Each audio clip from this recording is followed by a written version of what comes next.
Welcome to everyone tuning in tonight on Zoom and on Facebook. My name is Robin Brown, and I'm the co-host of Off the Hill, rabble.ca's political commentary panel discussion. Off the Hill addresses current issues of national significance from a progressive and critical viewpoint. This is my first night as host, and I'm excited to be here with our fantastic panelists. We have Carl Nuremberg, Rabble's award-winning political correspondent, Leah Gazan, Member of Parliament for Winnipeg Centre, and our special guest, economist Chuka Jekum, writer and policy researcher working in British Columbia's Labour movement. You'll also get to hear from my alternating co-host of Off the Hill, Libby Davies, at the end of the panel. But unfortunately, you only get to see me now because I've been having a technical problem, so I'm just going to turn off my video. You'll hear my voice, but all good. So let's jump right in. For those of you watching on Zoom, you can participate in the chat or ask questions to our panelists through the Q&A function, and we'll do our best to address your questions. And for those of you watching on Facebook, welcome. All right. Last time we met on Off the Hill was on the eve of the federal budget, the first budget in over 2 years, and the first since the pandemic began. Not long after, on April 26th, Global News shared an Ipsos poll they commissioned, suggesting Canadians barely noticed the federal budget. Here's some of what the poll said. Quote, "What the data shows is that Canadians are so preoccupied by what they're dealing with relative to the pandemic that the budget almost seemed like an interruption. An awful lot of what Canadians are focused on has to do almost exclusively with getting people access to vaccines and getting their lives back to normal. People felt the budget didn't really speak directly to those questions. An even larger majority of those, 79%, said they felt the budget will neither help or hurt them personally." Now, of course, we don't know exactly who they reached with the poll, but whatever you think of this poll, what we do know is that the pandemic has deeply exacerbated precarious work situations for essential workers, including migrant workers, those in the food industry, service workers, part-time workers, non-unionized workers, racialized, Indigenous, and women workers. So let's get into it. Let's get to our first question tonight. Did workers get the help they needed in the budget? Let's talk about how employment security was addressed, conditions of work, paid sick days, employment insurance, loss of income.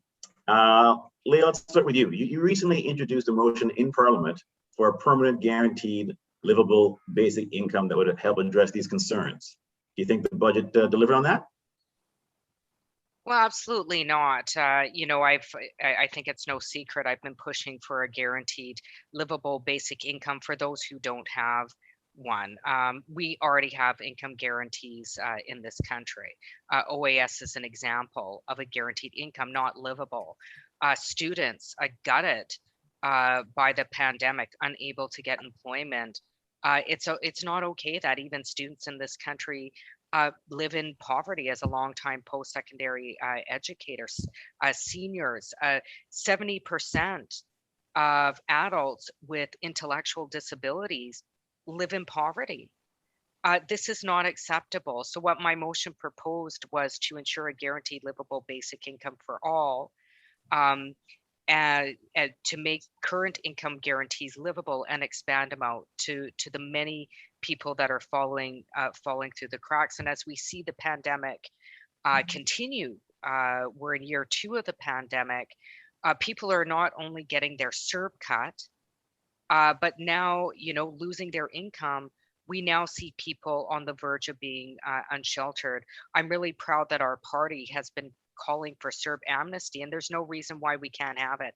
Look at the billions of dollars that they've given to corporations, the $18 billion to the oil and gas industry. And I've said this many times, $12 million to Loblaws, all the corporate bailouts that happened and continue to happen during the pandemic, yet artists are living on the margins. They're certainly not part of this current budget, anybody in the gig economy. So I think, we see the same sort of liberal story, which is helping their rich friends. Nothing in the budget of having the ultra rich pay for the debt. It's going to fall on the backs of people. So there's all sorts of gaps in this budget. Certainly, the investments. Even in pharmacare, voting against pharmacare for Pete's sakes. I mean, we see all sorts of disappointments. Not surprised. I think the one highlight it certainly is the heavy investments in childcare. But again, we've been waiting over 29 or 28 years for them to keep that promise. And this time I know that the industry, the childcare workers and advocates around the country are happy. I hope this time the Liberals actually keep that promise, and we'll make sure to hold them to that. Great, thanks, Leah. And childcare, yeah, so we'll be getting to that later on, actually, too. Carl, do you think the budget delivered for people who need it most? Well, the budget basically is very, very forward-looking. It's essentially a political campaign document designed to launch an election campaign that the Liberals have been planning to have this spring and then couldn't do because of the pandemic. So there's really very little immediate, except to keep some of the supports that have been going longer as temporary pandemic supports, and even those are winding down, that the Canada Recovery Benefit is reduced from 500 to 300. And so there are a number of measures. There's a benefit that goes to income support to workers. And there are all kinds of measures designed to increase economic activity and partnership with business. How much we'll get to workers, I'm not sure. But there's extremely little that's very immediate and direct. This is essentially because so we have a childcare program. Don't forget that has to happen over time in negotiation with the provinces. So it is really the beginning of a long process. You've rarely seen a budget announce so much spending that will happen after, not during the life of this government, maybe not even during the life of the next government. It'll happen 10, 15, it'll happen far in the future. So in terms of the immediate needs of people, there's a good reason that people tell pollsters they don't think it's going to change their lives very much, because they're right. They've actually figured it out. All right, no, thanks, Carl. Sugar, what's your take on this?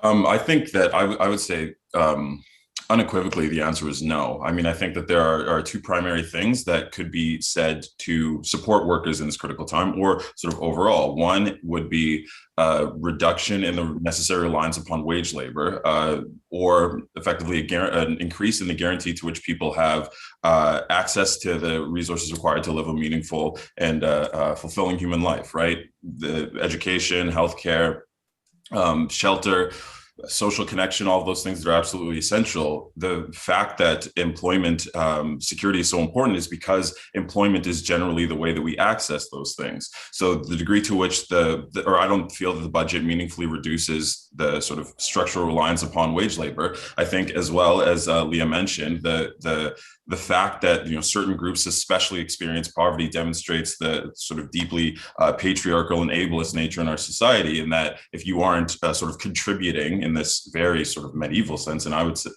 say, then you aren't sort of deemed a valuable member, and therefore you aren't sort of granted that kind of the recognition of your existence. I think the other aspect is that from my perspective, the budget does not meaningfully challenge the kind of economic assumptions that have framed politics over the last 40 years, and that the economic policies that were pursued globally during the pandemic have called into question. I don't think that the budget address or contests those presumptions significantly enough, and I feel that contesting those presumptions would produce greater benefits for people.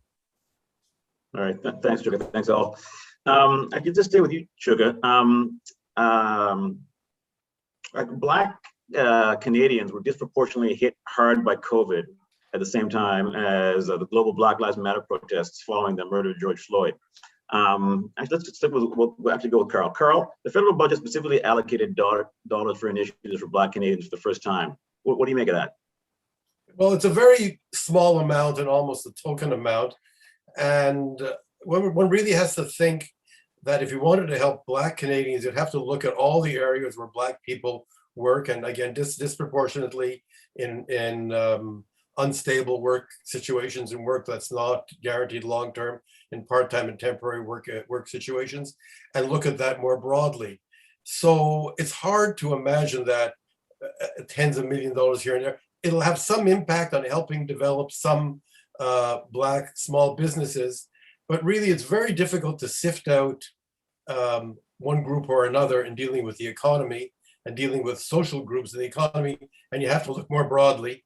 I would say that in order to get a measure of that issue, oddly, you should look at what they're doing for gig economy workers.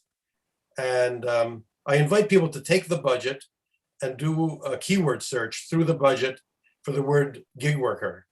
You see it occurs about 20 times, except it never says anything particular. It says, we really are worried about these people and think that one day we should do something about it. I mean, I'll tell you something. Gig workers in 2016 were something like 8.2% of the workforce. And that had increased over the 3-year period, over 3 years prior to that by 3% or 4%. Well, now we can be pretty sure they're probably over 10% of the workforce. And the pandemic has made it much more severe. And there's really very, very little. If you're a person who has to take some kind of casual contract work of various kinds, there's very, very little for you there. Temporarily, there was the CERB that recognized these people need support, was everybody else. But then the rest of it, again, we're going to have a process to study legislation to protect the rights of gig workers. When the government wanted to give a lot of money to their friends in the wheat charity, they did that in a weekend. They figured out how to do that over a weekend. And they've made when they wanted to come up with an infrastructure bank, which was a hobby horse of the previous finance minister and was advised by their big business consultants, they did that almost overnight. When they do want to make something happen, they can make it happen, but they're not making enough happen. So if you want to look at what's happening with Black Canadians, look at what's happening with people generally in the lower income group and people generally in the less stable workforce.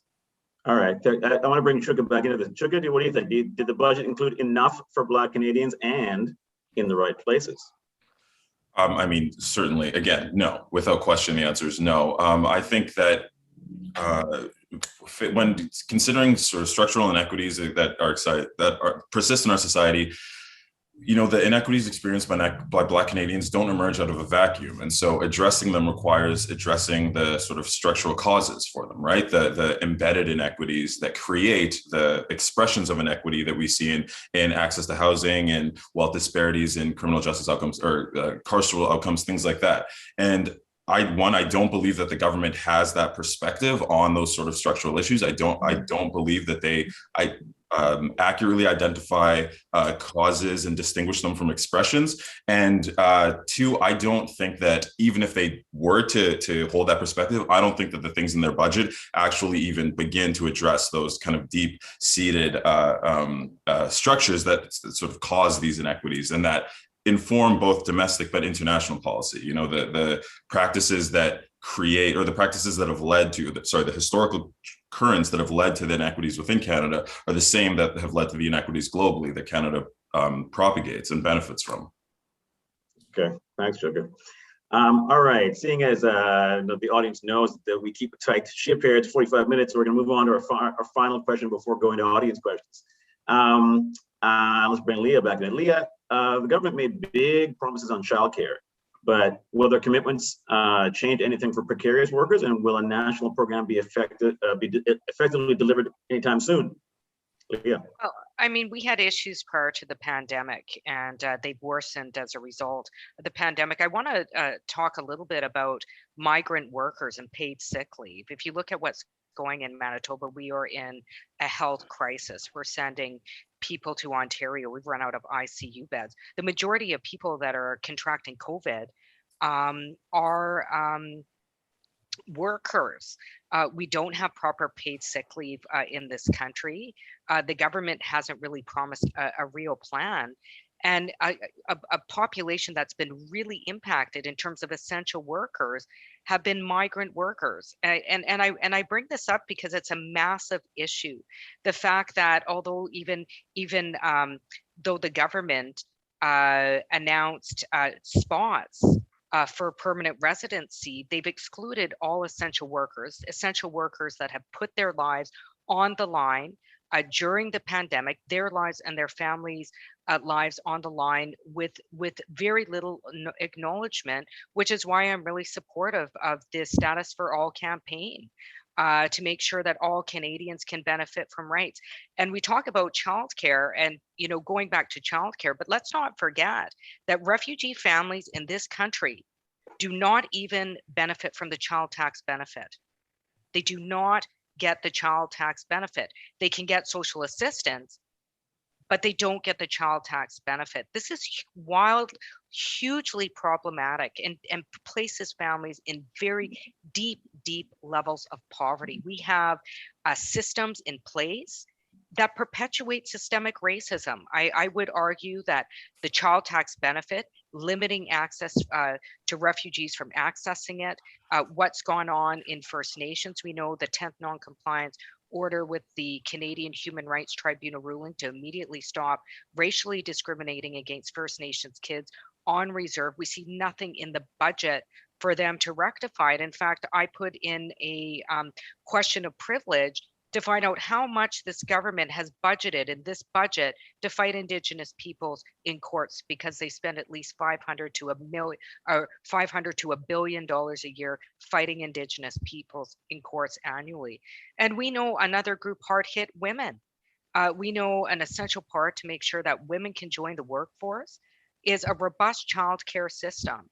With national, so I really heed the calls of a child care advocates. As a former child care worker, in fact, many years ago, to make massive investments in the system. And if this government claims to be a feminist government, then they better heed their promise and invest in childcare, because without doing that, I really question the legitimacy on a number of other levels that this government truly is a feminist government. Mm-hmm.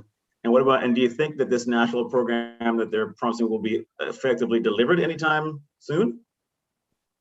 Well, I mean, they've made this promise for 28 years, and I don't want to take away the excitement that has come from childcare advocates from across the country.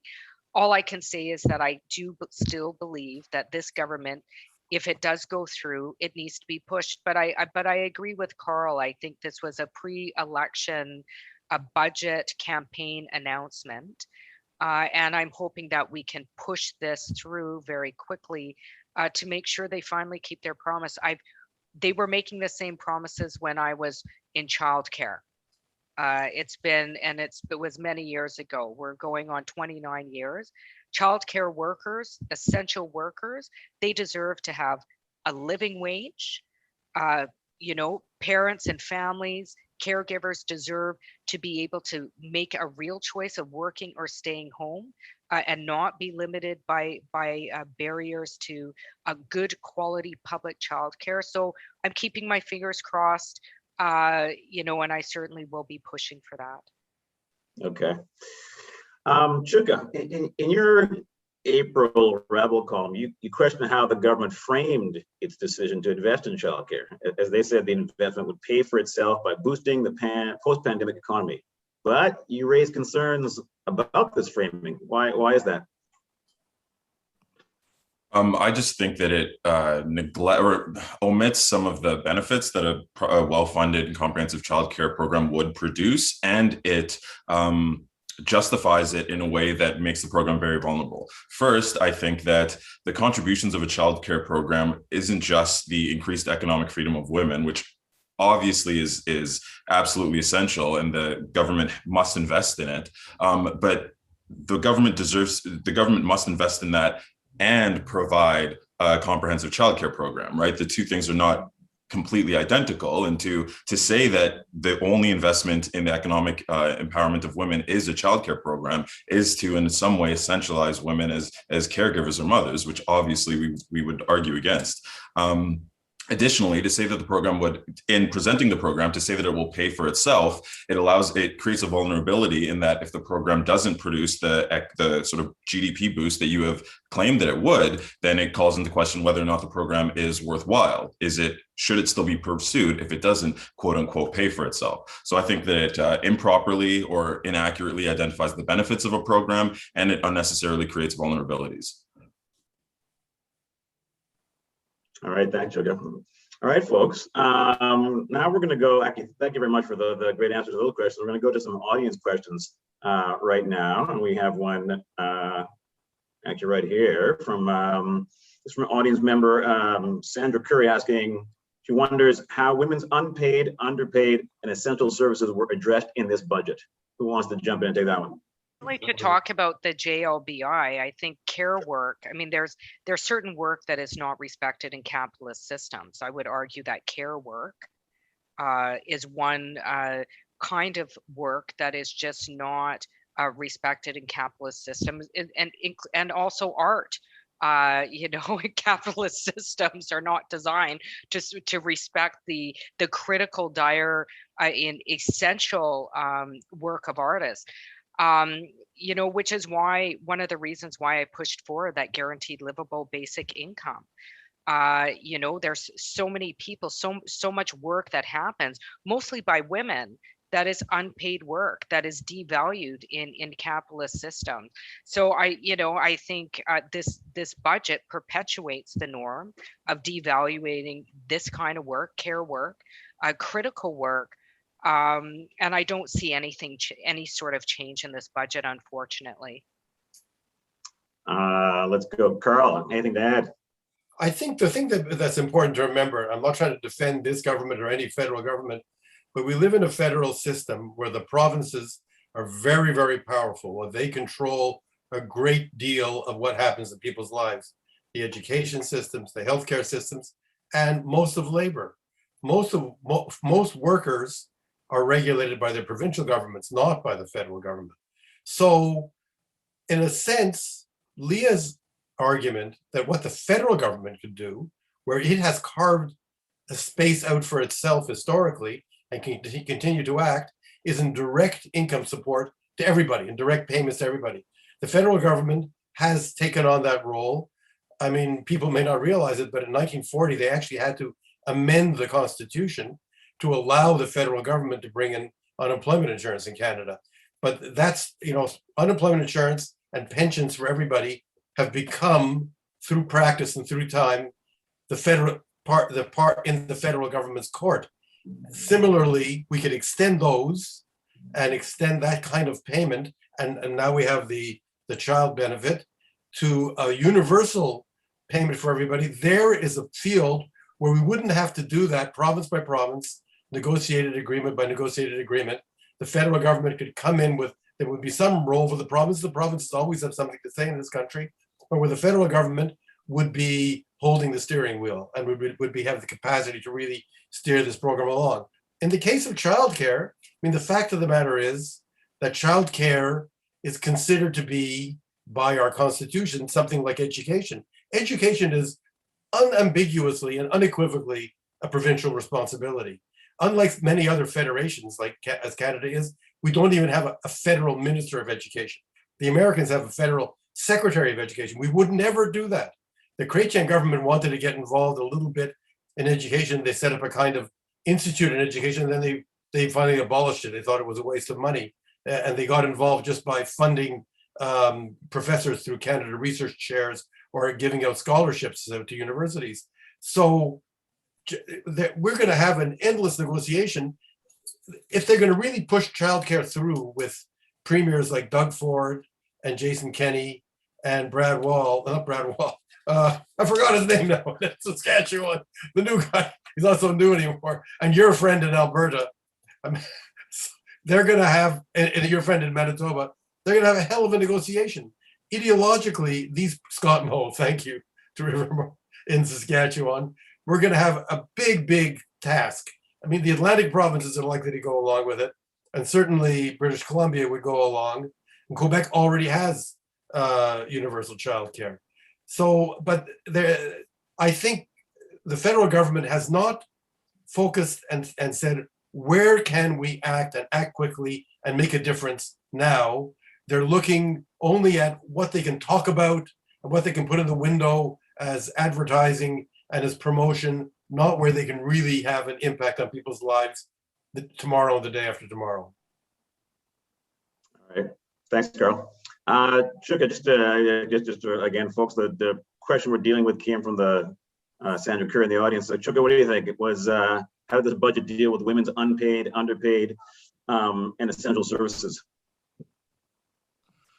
Yeah, I think that, as Leah mentioned, there's an incredible amount of work that provides critical benefits to people, and including intangible benefits, but that isn't recognized as valuable within sort of profiteering economic systems of the capitalist economic system. That includes, of course, caregiving work, an incredible amount of interpersonal work, an incredible amount of social education that isn't explicitly like mathematics or science, but about navigating the world, interacting with other people, problem solving, things like that. All of these things that happen that are part of growth and maturation and sort of coming into the person that you will be throughout your life, those things aren't deemed productive, and so they aren't sort of seen as worthy of investment. I think that is it absolutely omits huge sectors of labor that are critical to the well-being of people, and it is necessarily gendered in that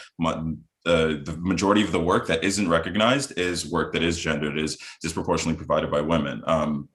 So I think the one point I did want to make is I think the issue of the comment that I made before regarding the framing of the childcare program, I think that same issue comes up if you're considering unemployment insurance or pensions, because both of those are transfer programs that are predicated upon the recipient working, right, providing wage labor, and so fundamentally it's still kind of feeding into the notion of work or starve. And the pension is based on you having worked, right? And unemployment insurance is based on you having worked and you will be working again. And it's always work that is in a primarily profit-seeking labor environment dominated by for-profit organizations. So I don't think it's beneficial to think of that kind of work as neutral, because it isn't. It's a kind of work that feeds certain things in the world and doesn't feed others. And so I think that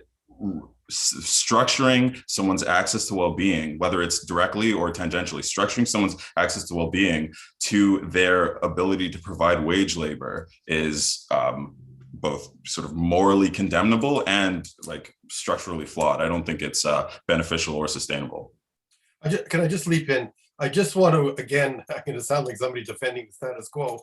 In Canada, unlike the United States, we do have two kinds of pensions for people of my age and generation, and the rest you get here, you would qualify too. So we have the Canada Pension Plan, or in Quebec, the Quebec Pension Plan, which is a contributory. Employers and employees and the government have contributed to build up this fund, and it's geared to whatever based on what your earnings were through your life and what your contribution level was. We also have the old age security. It's actually we used to call it simply the old age pension. And it's a fixed amount that goes to everybody over a certain age. And that for people with a higher income, it's clawed back in part or totally through the tax system. We also have, for people below the poverty line, an additional payment called the guaranteed income supplement, so that when a person, let's say a person who's on provincial social assistance, graduates to old age security at the age of 65, their income goes up, because they're going to get these it is not a lot of money, but it may come to something like around $15,000 a year. We're not going to say that's going to make anybody rich, but that is what a person can get if they, let's say, they had no income, they have no property, and they're on social assistance, and then they turn 65, they're entitled to get both of those federal payments. But in a way, that's the model for what Leah says.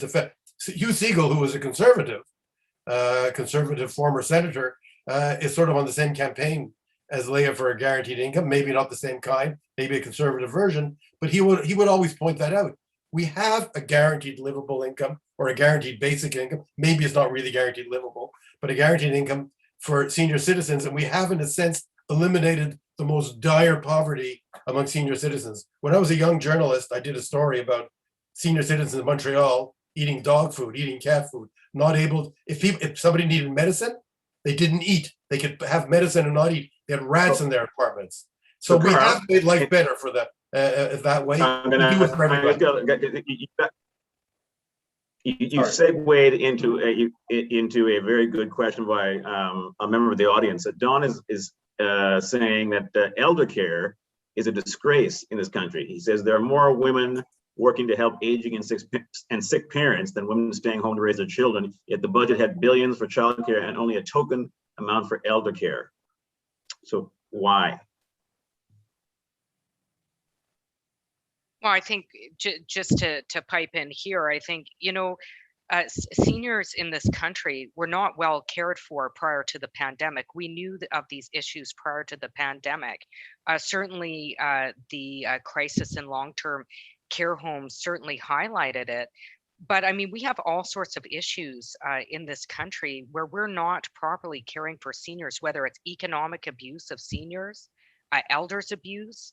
Going back to what Carl was talking about, people choosing between eating dog food and living, I would argue it's at that point in this country. We have guaranteed income programs, not guaranteed livable basic incomes. There's so many seniors, even in my riding, that are living in total poverty, choosing between medication and rent, on the verge of being unsheltered. This is abhorrent, especially in a country that gives billions and billions of dollars. I can't tell you how offensive I find it that this government has given $18 billion to TMX pipeline, something with zero net profit margin. And we have seniors on the verge of being unsheltered or already unsheltered in this country. And we don't really see a light.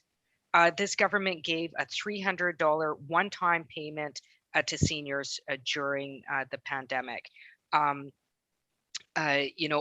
Many whom did not benefit. I mean, that works out to just a couple of bucks every month. It's time that we increase the guaranteed income or income supplement for seniors, not this two-tiered system this current government has set up that where people get an increase in benefit when they're 75. I asked the minister, what research did you base this on? That, the top up should be at 75. We need to make sure that seniors are given what they need. We need to take the income guarantee, make it livable, in addition to current and future government supports and services, including things like pharmacare. The fact that seniors don't have universal pharmacare, even seniors in this country, needs to change. Sorry, I get worked up about this. It's just, it's terrible. All right. It's terrible. What all right. No, thanks, Leah. Chuka, what do you think? How did the budget, what did it do for our elders? I mean, I think, again, similarly, it just does not sufficiently recognize their existence, doesn't provide for dignity enough. I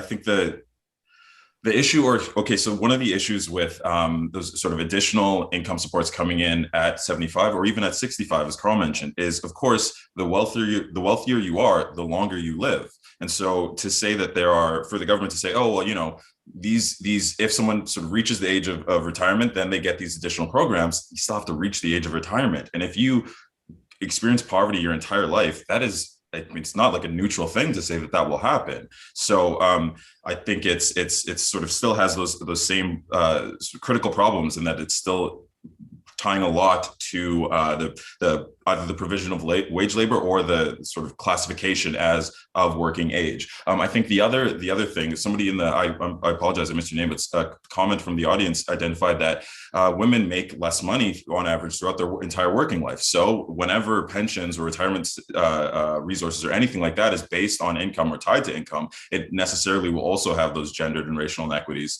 And so I think that it's another demonstration that any kind of system that is meant to guarantee people's well-being that has any dependence upon one having provided labor in the past or providing in the future, I think is fundamentally flawed. All right, thanks, Sergio. All right, we are getting near the end. We have time for one last question, and I'll ask you folks to kind of like the lightning round. Man, keep it tight, but This is an audience question. Most of Canada's precarious workforce are racialized. Many that work at the Cargill meatpacking industry, that's the one in Alberta, are Filipino, for instance. How was this addressed? Racialized workers being most of our precarious workforce. So let's just go in reverse. Trip, we'll start with you this time and then go to Carl and let Leah finish. I don't think it was. I think the only way to address the emergence and, as Carl identified, the increasing prominence of precarious work is by, one, proactively classifying all workers as employees, ensuring that they're covered by employment standards of access to unionization, and two, proactively enforcing that legislation. I don't think the government has indicated a desire to do any of those things. They have a consultation, or they opened a consultation on precarious workers in federally regulated industries that was, from my perspective, not clear enough to produce coherent policy suggestions based on inputs. It's not clear to me what the federal government's perception of precarious work is. But without question, I don't think they've even begun to address precarious work in Canada, generally speaking. So, in no way have they gone into the issue and begun to address the racialized component of it. Thanks, Victor. Carl, over to you. So, well, I talked about this before, that we have two issues. One, the government is going slow and negotiating. I think this government wants to have an image of being the nice guys and the caring people, but that the people who have their ear privately are corporate interests. And so there is a lot of private, quiet pushback against increasing costs for business. As we come out of the pandemic and we talk about how this is going to be a great spur to increase measures to reduce inequality, in the corporate side, they say, no, we're bleeding, our profits are bleeding. We need to keep up our profit picture. We need to keep competitive with other similar countries. And then there's the other issue that a lot of workers are at the mercy of the Doug Fords and Jason Kennys and Scott Moes of the world. They're working, for instance, the Cargill workers in Alberta, they're within the jurisdiction of the Alberta government. So the federal government, a really forceful federal government, would find ways to almost shame and embarrass the provinces when it was their jurisdiction and they weren't making sure these workers are treated well, and would move more aggressively where it has jurisdiction. But it's backpedaling its initiatives where it has jurisdiction, and it is never taking on the provinces or standing up for people who are within the provincial jurisdiction. So it's a pretty sorry situation. The only thing to do is people have to really, during election campaigns or whatever, keep raising these issues and pointing out the cognitive dissonance between a government that talks like it cares about everybody and that it's a well-meaning, caring government, feminist government, and then point to the actual results and the actual initiatives that they're taking. Thank you, Carl. And Leah, over to you for the last word. How do you think this budget's was it done for precarious workers who are mostly racialized? Well, I think they failed, and I think it goes beyond the budget. Going back to what I shared before, we have to look at essential workers. You mentioned Cargill, many who come from the Filipino community. We heard horror stories of migrant workers in Ontario living in shoe boxes, living off food rations. We need to ensure that all workers are protected, and that includes ensuring that they have proper immigration status, so they can't be exploited by employers who place lives at risk. You look at meat packing plants, care work, frontline care work. Where's the protection for workers? And I think it's part of it's certainly, we don't see it in the budget, but we also don't see it in the kind of policies, including immigration policies, that certainly perpetuate systems of systemic racism. So, I think we have a lot of work to do to protect workers. And we also have to begin looking at all the systems that are in place that place workers at risk. And I think it goes beyond just money. I think we have real systemic issues, issues with systemic racism that we have to deal with in this country. Thank you very much, Leah. And thank you to all the panelists for those excellent answers and for enlightening us on the effects or lack of effects or effectiveness of the budget. So that is all the time we have for questions today. Thanks so much to our panelists, Carl Nuremberg, Leah Gazan, and Chuka Jekum. Before I turn the last word over to my co-host, Libby Davies, I want to give a big shout out to Rabble for organizing Off the Hill, especially on this 20th anniversary, and encourage everyone to make a donation to support future panels. Now, over to you, Libby. Thanks so much, Robin. Well, that was a really great panel tonight, great questions, and I love that you all have so much insight, so thank you. It went by really fast. It was great to hear all the discussion. And, you know, we do want to hear from viewers and what you'd like us to focus on at Rabble in the next June Off the Hill panel. These are going to be regular panels. The next one will be in June. So what kinds of issues do you want to see come up? So please share your thoughts in the chat here on the Zoom. And to stay connected and to get updates on future shows, just sign up to Rabble's free weekly email news alerts at rabble.ca/alerts. So folks, that's all for tonight. Thank you, panelists. Thank you, Robin. You did a great job. And we look forward to seeing you the next time. Bye, everybody.